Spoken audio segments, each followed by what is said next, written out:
कहानी की शुरुआत अधेड़ उम्र के किम को दिखाते हुए होती है, जो मैथ टेस्ट दे रहा था जिसमें वो बुरी तरह से फेल हो जाता है। वो पढ़ना तो चाहता था पर उसके पास टाइम नहीं था। तभी दरवाजा खुलता है। बाहर किम के बंदे के वोंग नाम के आदमी को पकड़कर लाए थे। ये देखकर टीचर की तो हालत खराब हो जाती है। किम अपने एक आदमी से कहता है कि मेरे टीचर को सही सलामत उनके घर छोड़कर आओ। इसके बाद वो केवोंग का हिसाब किताब लेने जाता है, पर केवोंग झटक कर फटाक से टीचर को नाइफ के नोक पे ले लेता है। किम अपने टीचर को बचाना चाहता है, तब केवोंग उस पर नाइफ से वार करता है और किम नाइफ को पकड़ लेता है। ये देखकर टीचर बेहोश हो जाता है। फिर किम केवोंग को मारकर बेहोश कर देता है। इसके बाद वो टीचर को हॉस्पिटल में एडमिट करवाता है और फिर अफसोस करता है कि अब तो ये टीचर भी मुझे पढ़ाने से मना कर देंगे। अब मैं पढ़ना लिखना कैसे सीखूंगा। इसके बाद वो अपने बॉस चिलसुंग से मिलने उनके घर जाता है और कहता है कि केवोंग का ताल्लुक सांगू गैंग या रोटरी गैंग से हो सकता है। इस पे चिलसुंग कहता है कि वो सब तो ठीक है कि उसने मुझ पे हमला करने की कोशिश की, पर वो मेरा कुछ बिगाड़ नहीं पाया,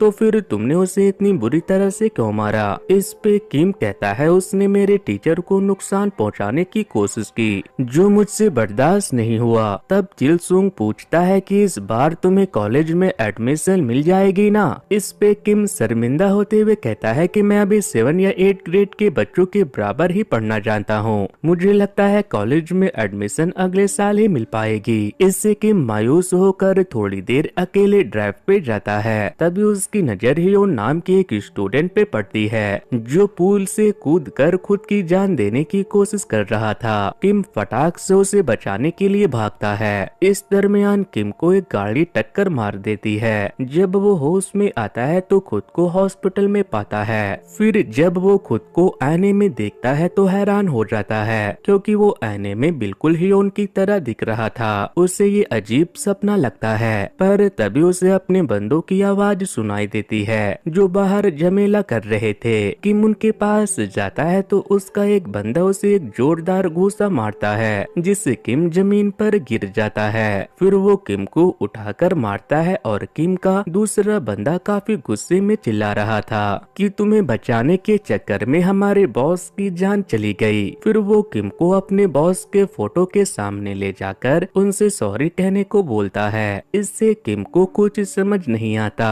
वो कहता है मैं मरा नहीं हूँ, तुम लोग मेरे जिंदा रहते मेरा फ्यूनरल कैसे कर सकते हो। तब वो लोग उसे और पीटने लगते हैं। तब चिलसुंग कहते हैं कि अगर जान बचानी है तो चुपचाप यहाँ से निकल जाओ। तब किम को समझ आता है कि ये कोई सपना नहीं है, मेरी मौत हो गई है और मेरे सोल ने हियोन को पोजेस कर लिया है। अब वो वापस अपने सोल को अपने बॉडी में डालने के लिए मॉर्ग जाता है, पर वहाँ सिक्योरिटी के लिए एक आदमी तैनात था। उसे लगता है कि हियोन किम का बेटा है, इसलिए वो उसे आखिरी बार किम की बॉडी देखने देता है। किम अपनी मरी हुई बॉडी का हाथ पकड़कर उसमें एंटर करना चाहता है, पर कोई फायदा नहीं होता। तब वो उस आदमी से पूछता है कि सोल को बॉडी में वापस कैसे डाला जाता है, मगर वो कहता है कि बच्चे तुम कुछ ज्यादा ही मूवीज देखते हो। रियल लाइफ में एक इंसान मरने के बाद जिंदा नहीं हो सकता।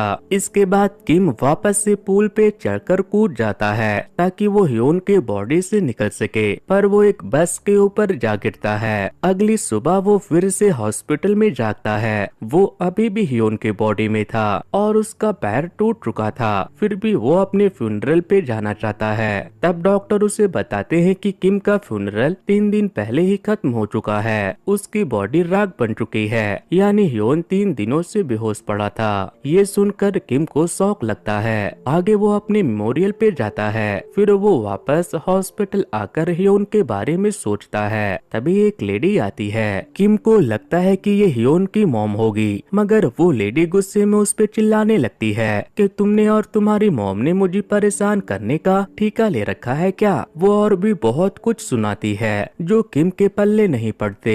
फिर वो फेशियल रिकॉग्निशन की मदद से हियोन का टैब ऑन करता है। उसमें उसे हियोन की डायरी मिलती है, जिसमें उसने लिख रखा था, पता नहीं क्यों जेमिन मेरे साथ ऐसा क्यों कर रहा है, वो मुझे अकेला क्यों नहीं छोड़ देता, मुझे अपने स्कूल से नफरत है और मैं मर जाना चाहता हूँ। साथ ही उसमें और भी कई सारी चीजें लिखी थी, जैसे पहले पहले उसने मुझे घर से शराब चोरी करने पे मजबूर किया, फिर ज्वेलरी, और अगर मैं उनकी बात मानने से मना करता तो वो सब मिलकर मुझे मारते। मैं तो बस जोई से दोस्ती करना चाहता था, इसलिए उसे देखा करता था, मगर जेमिन ने हल्ला कर दिया कि मैं स्टॉकर हूँ, इसलिए मेरे क्लासमेट ने मुझसे बात करना बंद कर दिया और जेमिन और उसके दोस्तों ने मुझे बुली करने का एक भी मौका नहीं छोड़ा। ये सब पढ़कर किम गुस्से में टैप तोड़ देता है। फिर वो कहता है कि अब मुझे समझ में आया कि मैं तुम्हारे बॉडी में क्या कर रहा हूँ। ऊपर वाला मुझे हाई स्कूल में जाने का एक चांस दे रहा है, साथ ही वो मेरे जरिए बुली गैंग का खात्मा करवाना चाहता है। नेक्स्ट सीन में किम ह्योन के घर जाता है। वहाँ उसे अपनी मेड और अपनी मॉम दिखती है। उसकी मॉम शराब पीकर सोई हुई थी। मेड बताती है कि चेयरमैन बे की सेक्रेटरी मिस ली कई बार यहाँ आई और उसने तुम्हारी मॉम को काफी सुनाया। मेट की बातों से क्यों समझ जाता है कि ह्योन ओके कंस्ट्रक्शन के चेयरमैन बे का नाजायज औलाद है। उसकी फर्स्ट वाइफ हॉस्पिटलाइज है, वो कुछ ही दिनों की मेहमान है। इसके बाद ह्योन चेयरमैन बे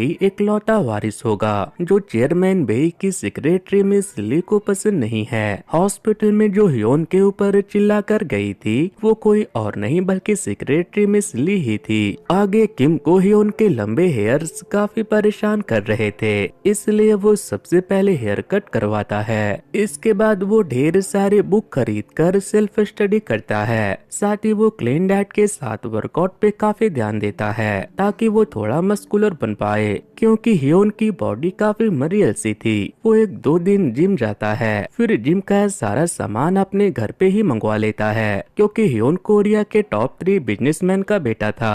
उसके पास पैसों की कोई कमी नहीं थी। कुछ दिनों के बाद वो स्कूल वापस से ज्वाइन करता है। ड्राइवर स्कूल से पहले ही गाड़ी रोक देता है, क्योंकि ह्योन यहीं पे उतर जाया करता था, मगर किम ड्राइवर से कहता है अब से मुझे स्कूल के ठीक सामने उतारना। इसके बाद क्लासरूम में जब टीचर अटेंडेंस लेती है तो किम ह्योन की जगह अटेंडेंस लगाता है। सभी उसे देखकर हैरान हो जाते हैं, क्योंकि ह्योन तो मरियल सा दिखने वाला लड़का था। लंबे बालों की वजह से उसका चेहरा भी ठीक से नहीं दिखता था, पर यहाँ तो ह्योन बिल्कुल नए अवतार में आ चुका था और लड़कियों को वो काफी हॉट भी लग रहा था। क्लास के बाद जेमिन के बंदे ह्योन को परेशान करने के लिए पकड़ लेते हैं। किम उनसे फैट बैक करने की कोशिश करता है, मगर ह्योन की कमजोर बॉडी उसका सही से साथ नहीं दे पाती, इसलिए वो मार खाकर बेहोश हो जाता है और उसे अपने माइंड में ह्योन दिखाई देता है जो कह रहा था कि तुम्हें किसी से मुसीबत मोल लेने की जरूरत नहीं है। एक बार तुम्हारी सोल मेरे बॉडी से निकल जाएगी तो मैं फिर से मर जाऊंगा। इस पे किम गुस्सा होते हुए कहता है कि मैंने तुम्हें इसीलिए बचाया था क्या कि तुम दोबारा खुद की जान ले लो। सुनो, मैं तुमसे वादा करता हूँ कि मैं तुम्हारी लाइफ को सही ट्रैक पे लाऊंगा। इसके बाद तुम्हें अपनी बॉडी में वापस आना होगा। किम के होश में आने पर चोई उसे नर्स ऑफिस ले जाता है। नर्स जा चुकी थी, इसलिए चोई उसकी मरहम पट्टी करता है, पर किम उसे नहीं पहचान पा रहा था। तब चोई कहता है तुम मुझे कैसे भूल सकते हो, हम बेस्ट फ्रेंड है, तुम मेरे रूम में सोए हो, हमने साथ में स्टडी की है। किम ह्योन की डायरी याद करता है, उसमें तो उसने लिखा था कि मैं चोई से दोस्ती करना चाहता हूँ, पर जब ये दोनों बेस्ट फ्रेंड बन गए तब उसने ये बात डायरी में मेंशन नहीं की। इसलिए किम चोई से कह देता है कि दरअसल मेरा एक्सीडेंट हो गया था, इसलिए मुझे ठीक से कुछ याद नहीं है, पर हम अपनी दोस्ती कंटिन्यू कर सकते हैं। इस पे चोई हंसते हुए कहता है कि हम कभी दोस्त थे ही नहीं, वो तो मैं बस तुम्हारा रिएक्शन देखना चाहता था। तुम भले ही ह्योन की तरह दिखते हो, मगर तुम्हारे हाव भाव बिल्कुल अलग है। मैं जानता हूँ तुम ह्योन नहीं हो। इससे किम को चोई बहुत ही डेंजरस इंसान लगता है। वो उससे पूछता है कि अगर मैं ह्योन नहीं हूँ तो कौन हूँ। इस पे चोई कहता है कि तुम उसके ट्विन ब्रदर या कोई रिलेटिव हो जो बस ह्योन की तरह दिखता है। तब किम कहता है कि तुम मेरे एज के हो जाओगे तब तुम्हें समझ आएगा कि अक्सर लोग बड़ी घटनाओं के बाद बदल जाते हैं। इस पे चोई कहता है पर हम तो एक ही एज के हैं, तुम ऐसे क्यों बात कर रहे हो वजह से तुम मुझसे बड़े हो। जिस पर किम कह देता है कि मेरे पेरेंट्स ने एज घटाकर एडमिशन कराया था, इसलिए मैं तुम्हारा क्लासमेट हूँ, वरना मैं तुम्हारा सीनियर होता।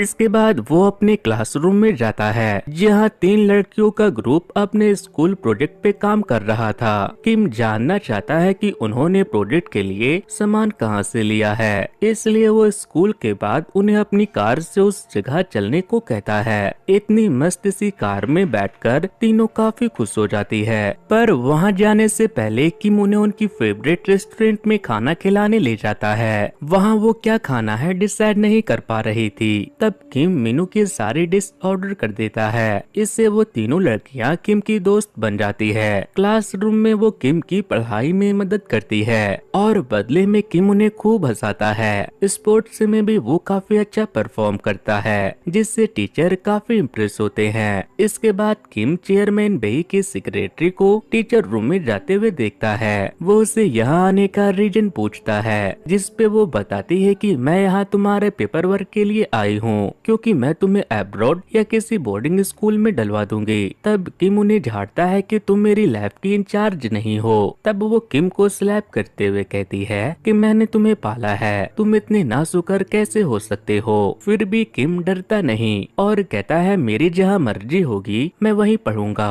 और अगर तुमने बीच में टांग अड़ाने की कोशिश की तो मैं पैटर्निटी टेस्ट करवा के मीडिया में एक्सपोज कर दूंगा कि मैं चेयरमैन बेई का नाजायज औलाद हूँ। अगले दिन बुली गैंग फिर से किम को घेर लेते हैं और उसे एक वीडियो दिखाते हैं जिसमें वो ह्योन को बुरी तरह से बुली कर रहे थे।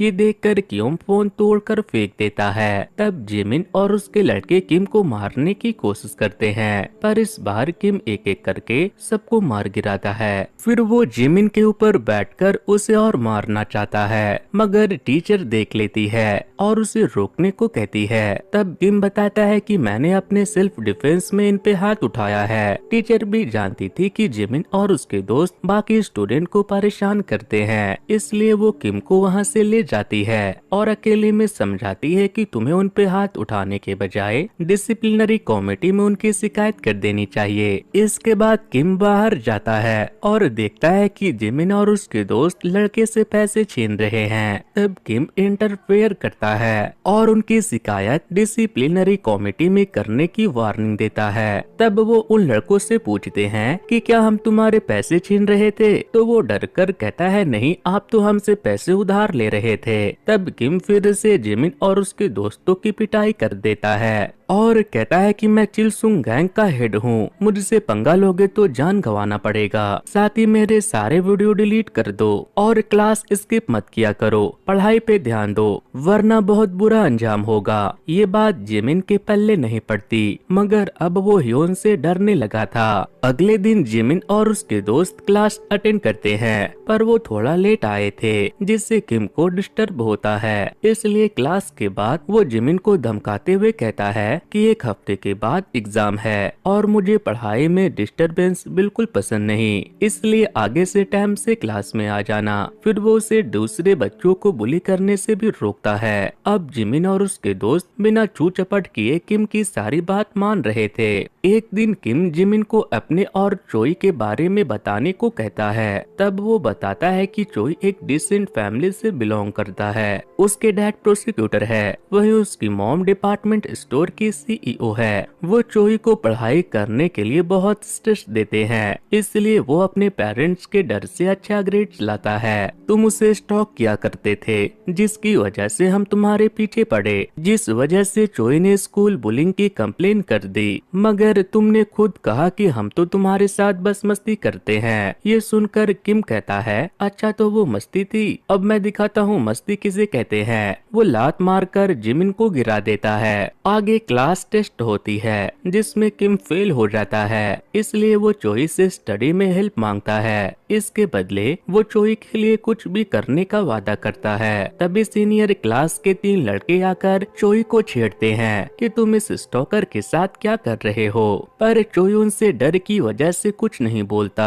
किम को पता चलता है कि ये जेहून है, इसके ग्रैंडफादर मिनिस्टर है और जेहून बास्केटबॉल टीम का कैप्टन है, इसलिए किम उसे एक गेम खेलने के लिए कहता है। जेहून और उसके 2 दोस्त टीम में होते हैं और किम अकेला होता है, फिर भी वो जीत जाता है। इसके बाद वो जेहून के साथ साथ बाकी के स्टूडेंट से पूछता है कि क्या तुम लोगों ने कभी मुझे किसी को स्टॉक करते हुए देखा है? नहीं ना? तो फिर किसी के कहने पे कुछ भी मत बोला करो और किसी के पीठ पीछे तो उसकी बुराई बिल्कुल मत किया करो। तुम्हें नहीं पता कि तुम्हारी हंसी मजाक की बात किसी इंसान को अंदर से तोड़ देती है। इवनिंग में किम को चोई पढ़ाता है। इसके बाद किम जानना चाहता है कि इसके बदले वो क्या करवाना चाहता है। तब चोई उसे पाइनएप्पल पेस्ट्री खाने को कहता है क्योंकि उसे पता था कि हियोन को पाइनएप्पल से एलर्जी है। तो वो देखना चाहता था कि क्या ये लड़का सच में हियोन है या फिर कोई बहरूपिया, पर फिर वो डरकर उसे वो खाने से मना कर देता है। मगर किम एक पुडिंग खा लेता है। तब चोई नोटिस करता है कि वो पुडिंग भी पाइनएप्पल फ्लेवर की थी। अचानक किम के गले में तेज दर्द होने लगती है और वो गिर जाता है। तब चोई उसे डॉक्टर के पास ले जाकर उसकी इलाज करवाता है। इसके बाद वो किम को कन्फ्रंट करता है कि अगर तुम्हारा सच में मेमोरी लॉस हुआ होता तो तुम्हारी मेड तुम्हें जरूर बताती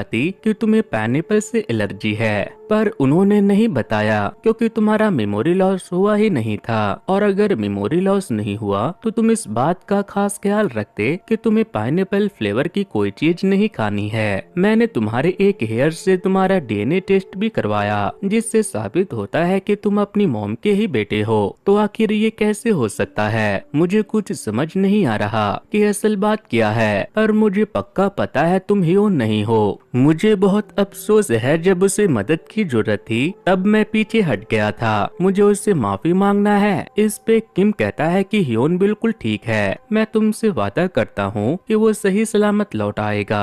जब तक वो नहीं आता तुम मेरी पढ़ाई में मदद करो। दूसरी ओर जिमिन और उसके दोस्त किम के अंडर काम करने वाले डोंगसू से मिलकर कहते हैं कि हमारे स्कूल में एक लड़का है, उसका कहना है कि उसने किम से फाइटिंग सीखी है, इसलिए हम भी उनसे फाइटिंग सीखना चाहते हैं और हम आपकी चिल्सगुंग गैंग से जुड़ना चाहते हैं। इस पे डोंगसू कहता है कि किम की मौत के बाद से हमने अपनी गैंग का नाम बदल दिया है। इसके बाद वो जिमिन को अपने कुछ लड़कों के साथ हियोन की मॉम को अगवा करने भेज देता है। मगर सही वक्त पे किम और चोई आ जाते हैं। वो दोनों मिलकर गुंडों से फाइट करते हैं। उन्होंने मास्क पहन रखा था इसलिए वो उन्हें पहचान नहीं पाता। काफी देर की फाइट के बाद पुलिस की सायरन की आवाज आती है जिससे डरकर गुंडे भाग खड़े होते हैं। फिर वो हियोन की मॉम को हॉस्पिटल लाते हैं। उन्होंने नींद की दवा खा रखी थी इसलिए वो अभी भी नींद में थी। जल्द ही डिटेक्टिव्स किम से पूछताछ करते हैं कि क्या आपको किसी पे शक है।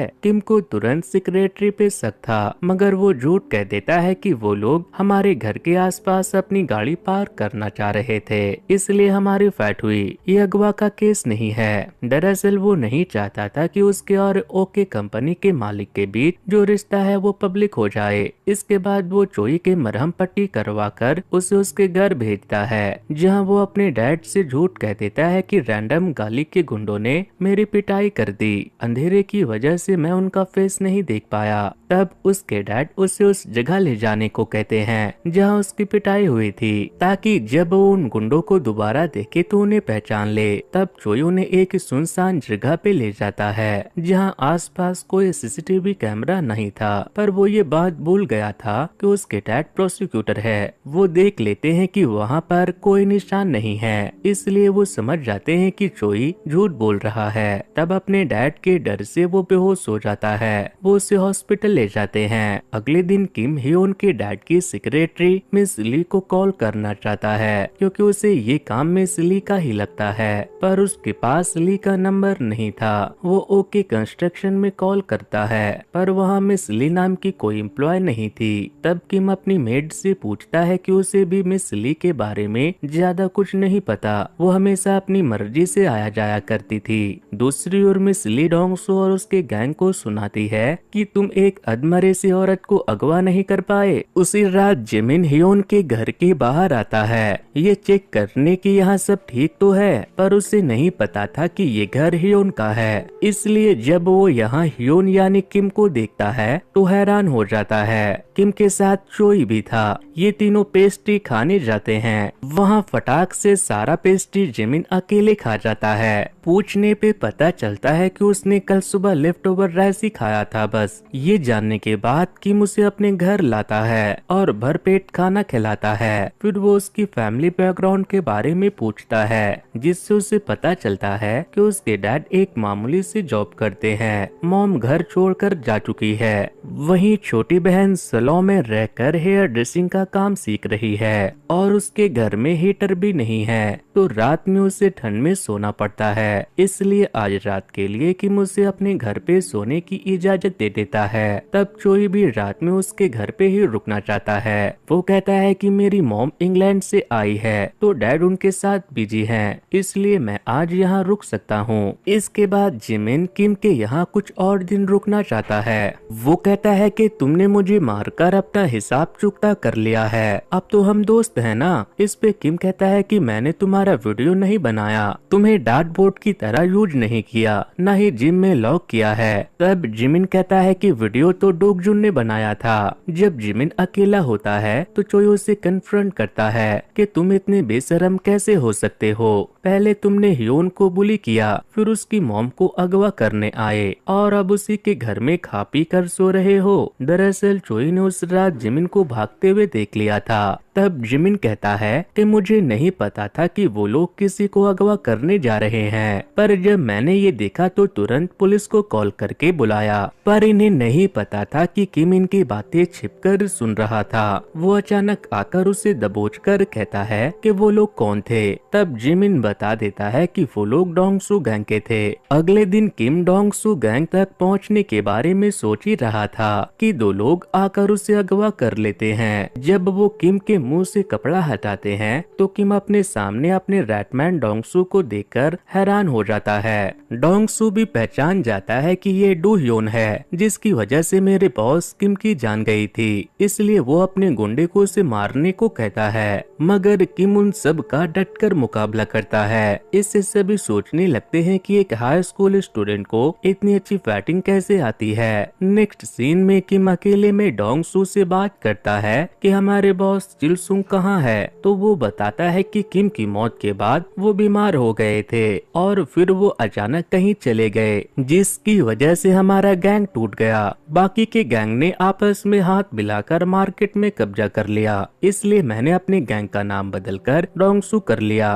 क्योंकि बिना हमारे बॉस किम और चिलसुंग का हमारा चिलसुंग गैंग अधूरा है। ये सुनकर किंग इमोशनल हो जाता है। वो चिलसुंग गैंग और डोंगसू के बारे में ऐसी ऐसी बातें बताता है जो सिर्फ डोंगसू और किम को ही पता था।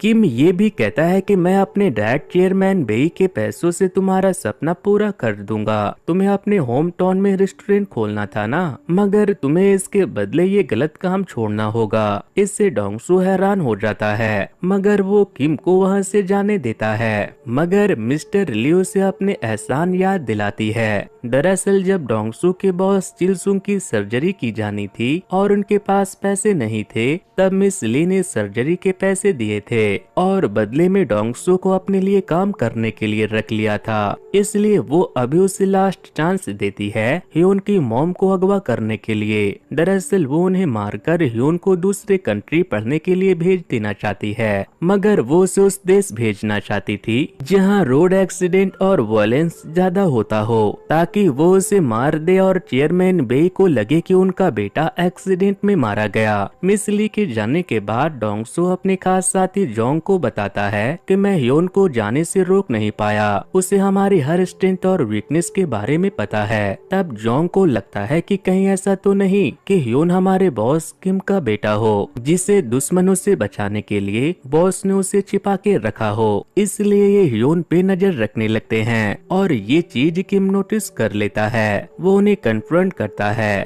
तब वो उसे बता देता है कि हम तुम्हारे डैड से बहुत नाराज है, उन्होंने हमें कभी नहीं बताया कि उनका कोई बेटा भी है, कि हमारे बॉस हम पे भरोसा नहीं करते थे। तब किम उनकी गलतफहमी को कंटिन्यू करते हुए उन्हें अंकल कहने लगता है। इसके बाद जब वो अपने घर जाता है तो उसकी मॉम पागलों की तरह हरकतें कर रही थी, क्योंकि उनकी दवाइयाँ खत्म हो गई है जो मिस ली उन्हें देती थी, पर अब मिस ली ने आना बंद कर दिया था, इसलिए उन्हें वो दवाइयाँ नहीं मिल पा रही थी। तब किम उन्हें समझाता है कि मिस ली नहीं आने वाली, पर मैं आपकी दवाइयाँ फार्मेसी से ले आता हूँ। जब वो दवाई का खाली डब्बा लेकर फार्मेसी जाता है तो वहाँ उसे पता चलता है कि ये काफी स्ट्रॉन्ग दवाई है। इसके काफी साइड इफेक्ट होने के साथ साथ ये काफी एडिक्टिव भी है, यानी कि इसकी आदत लग जाती है। इससे किम समझ जाता है कि मिस ली ने जानबूझकर ये दवाइयाँ ह्योन की मॉम को खिलाई ताकि वो पागल हो जाए। इसलिए वो डोंगसू को कॉल करके कहता है कि मिस ली तक कैसे पहुंचा जा सकता है। इस पे वो जवाब देता है कि वो खुद हमसे मिलने आती है, हमारे पास उस तक पहुंचने का कोई जरिया नहीं है। मगर खुशनसीबी से उसी दिन मिस ली डोंगसू के पास आती है और अपना काम कंप्लीट करने को कहती है। तब वो बता देता है कि ह्योन हमारा नेफ्यू है, इसलिए हम उसे नुकसान नहीं पहुंचाएंगे। और रही बात तुम्हारे एहसान की, तो उसी की वजह से आज हम तुम्हें यहाँ से सही सलामत जाने दे रहे हैं। हमारा नेफ्यू तुमसे मिलना चाहता है, 3 दिन का वक्त देते हैं हम तुम्हें, तुम खुद जाकर उससे मिलोगी। इससे मिस ली को बहुत गुस्सा आता है। वो जब बाहर निकलती है तो देखती है कि डुग जुन, बायोंग चुल और उसके दोस्त आपस में बातें कर रहे हैं कि उस रात डोंगसू गैंग ने जिमिन को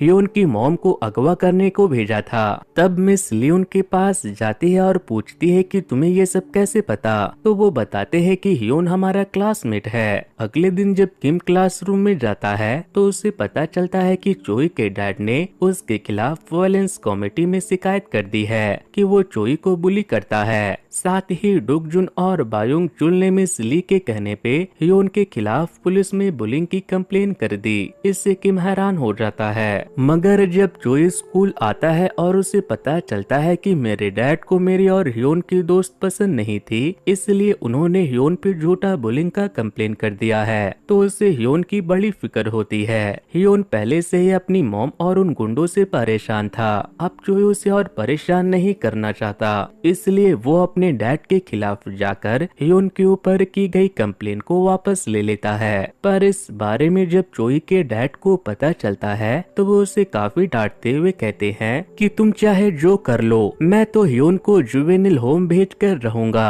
अगर तुमने ज्यादा टांग अड़ाई तो मैं तुम्हें अपनी लाइफ से बेदखल कर दूंगा। वहीं डुग जुन और बेयोंग चुल उन वीडियोस को डिलीट कर देते हैं जिनमें वो ह्योन और बाकी बच्चों को बुली कर रहे थे, ताकि वो विक्टिम लगे और ह्योन बुली लगे। वो जिमिन को भी समझाते हैं कि तुमने अपने मजे के लिए ह्योन को बुली करना स्टार्ट किया था, इसलिए तुम्हें अब हमारा साथ देना होगा। अगर तुमने ऐसा नहीं किया तो हम पुलिस को बता देंगे कि तुमने ही स्कूल में बुलिंग स्टार्ट किया था। उसी दिन ही नाम के स्कूल की फेमस लड़की ह्योन को डिनर पे चलने को कहती है। दरअसल वो ह्योन यानी किम को लैक करने लगी थी, मगर किम को जरूरी काम थे, इसलिए वो किसी और दिन डिनर पे चलने को कहता है। वो तो कुछ नहीं समझ पाता, पर बाकी लोग समझ जाते हैं कि ही के दिल में किम के लिए कुछ कुछ हो रहा है। वहीं किम की क्लासमेट मिंजी भी किम को पसंद करती थी, उसे काफी जेलस फील होता है। दूसरी ओर चोई जेमिन से मिलकर जानना चाहता है कि उसके मन में चल क्या रहा है। वो कहता है तुम कुछ दिनों से ह्योन का दोस्त बनने का दिखावा क्यों कर रहे हो? तुम ह्योन की सारी बातें जाकर अपने पुराने साथी डॉग जुन को बताते हो ना? तब जिमिन कहता है कि ऐसा कुछ नहीं है, मैं अब उनसे दोस्ती भी नहीं रखना चाहता। मैं तो शुरुआत में बस ह्योन को हल्का फुल्का परेशान करता था और उससे पैसे खर्चा करवाता था जिससे मेरा गुजारा चल सके, पर पता नहीं ये सब इस हद तक कैसे बढ़ गया। तब चोई उसे अपनी वफादारी प्रूफ करने के लिए उसे ह्योन के साथ की गई बुलिंग की सबूत जुटाने को कहता है, ताकि ह्योन जुवेनिल होम जाने से बच जाए।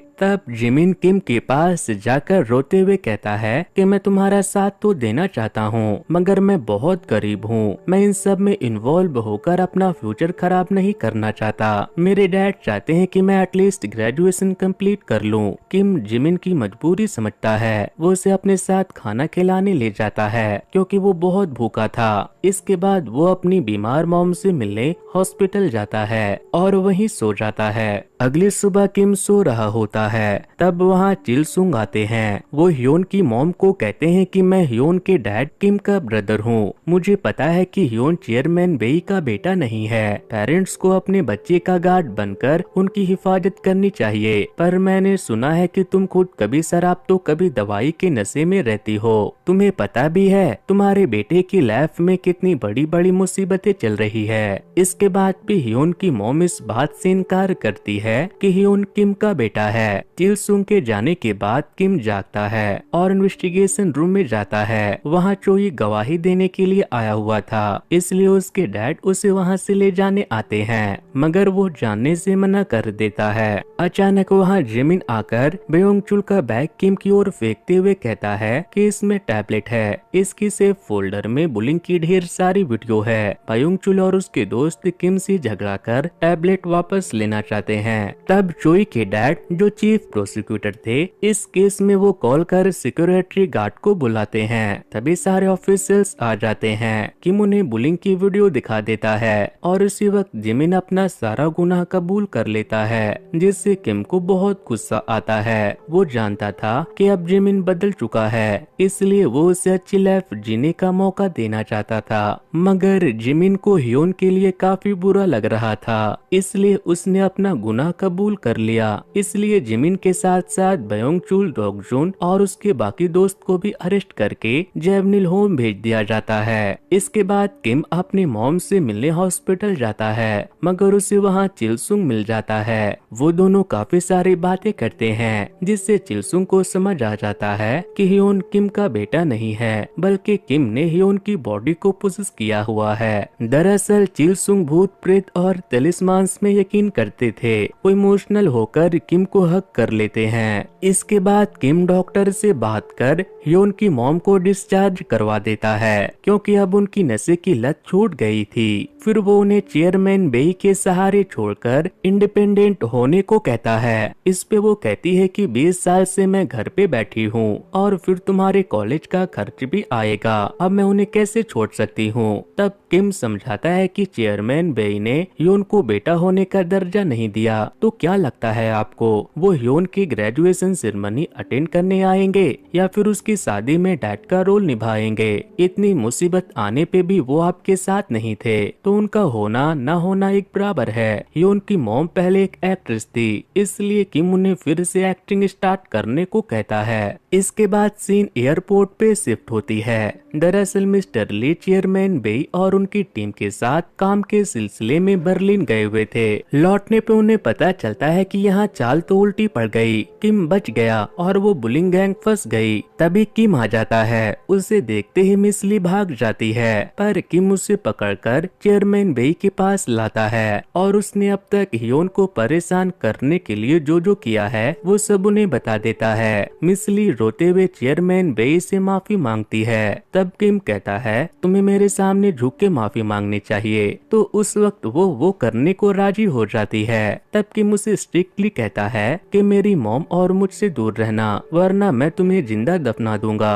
किम की दमदार पर्सनैलिटी देखकर चेयरमैन बेई उसे अपना बेटा होने का दर्जा देने को तैयार हो जाते हैं, पर वो मना कर देता है। नेक्स्ट सीन में ह्योन की सोल किम को दिखाई देने लगती है। वो काफी हैरान था कि उसकी लाइफ में सब कुछ ठीक हो चुका है, सारे पुलिस अरेस्ट हो चुके हैं, मिस ली का झमेला खत्म हो गया, उसके नए दोस्त बन चुके हैं, अब मॉम भी बिल्कुल ठीक है। इसके बाद किम ह्योन को समझाता है कि अब दोबारा कभी भी मरने के बारे में मत सोचना, वरना मेरी सारी मेहनत बेकार चली जाएगी। इसके बाद किम मिंजी के साथ न्यू फूड ट्राई करने जाता है। उस वक्त मिंजी अपनी फीलिंग उसे बता देती है कि वो किम को पसंद करती है। तब किम जवाब देने के लिए 2 दिन का वक्त मांगता है, क्योंकि वो अब किसी तरह ह्योन की बॉडी छोड़ना चाहता है ताकि ह्योन अपनी लाइफ जी सके, और अगर ह्योन को मिंजी को डेट करना हो तो वो उसे अपना जवाब बता सके। अब तक चोई को भी समझ आ गया था कि ह्योन के बॉडी को किसी ने पोजेस किया हुआ है। वो उसे कन्फ्रंट करता है तो किम उसे अपने मेमोरियल पे ले जाकर सारी सच्चाई बता देता है। वहीं डोंगसू भी आकर रोने लगता है।